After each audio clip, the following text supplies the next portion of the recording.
ಮಹಾಗಣಪತಿ ಅನುಗ್ರಹದಿಂದ ಕೊಡುವಂಥ ದೇವರ ಸಾನ್ನಿಧ್ಯ ಇರ್ತಕ್ಕಂಥ ಗಿಡವನ್ನು ಈ ಜಾಗಕ್ಕೆ ಬಂದು ತೆಕ್ಕೊಂಡು ಹೋಗಿದ್ದೀರಿ.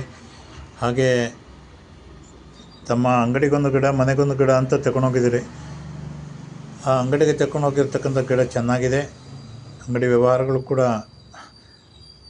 ತುಂಬ ಸಮಸ್ಯೆಯಲ್ಲಿದ್ದಾಗ ದೇವರು ಕೈ ಬಿಡಲಿಲ್ಲ. ಹಾಗೆ ಮತ್ತು ಮನೆಯಲ್ಲಿದ್ದಿರ್ತಕ್ಕಂಥ ಗಿಡ ಈಗ ಹೊರಟು ಹೋಗಿದೆ. ಹಾಗೆ ಮುಖ್ಯವಾಗಿ ತಾವೀಗ ತುಪ್ಪ ದೀಪ ಇಲ್ಲಿ ಹಚ್ಚಬೇಕು ಅಂತ ಬಂದದ್ದು ಕಾರಣ ಏನು ಅಂತ ಕೇಳಿದರೆ, ನಿಮಗೆ ತೋಟ ಇದೆ, ಹೊಲ ತೋಟ ಇದೆ. ಆ ತೋಟಕ್ಕೆ ನೀರಿನ ವ್ಯವಸ್ಥೆ ಇರಲಿಲ್ಲ. ನಿಮ್ಮ ಊರು ಅಂತೇಳಿದರೆ ಬರಡು ಭೂಮಿ, 250-300 ಬೋರ್ವೆಲ್ ಆಗಿದ್ದರೂ ಕೂಡ ಹೆಚ್ಚಿನವರೆಗೂ ನೀರು ಸಿಗಲಿಲ್ಲ.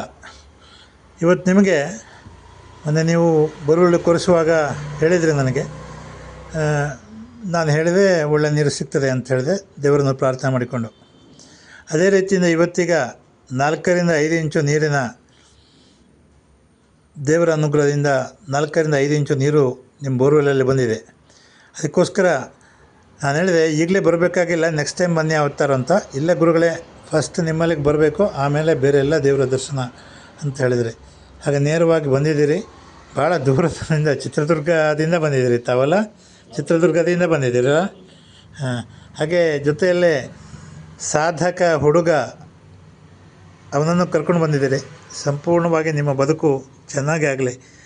ಹಾಗೆ ಬರಬೇಕಾದ ಬಂದು ಕೊಡಬೇಕಾದಕ್ಕೆ ವ್ಯವಸ್ಥೆ ಆಗಿ ಋಣಮುಕ್ತ ಜೀವನದೊಂದಿಗೆ ನೆಮ್ಮದಿಯ, ಸಂತೃಪ್ತಿಯ, ಸಮೃದ್ಧಿಯ, ಚೆನ್ನಾಗಿರ್ತಕ್ಕಂಥ ಜೀವನ ಪರ್ಯಂತ ಆರೋಗ್ಯಪೂರ್ಣ ಜೀವನ ನಿಮ್ಮದಾಗಲಿ. ಹಾಗೆ ಇವತ್ತಿಗೆ ಇಲ್ಲಿ ಫಲ ಪುಷ್ಪ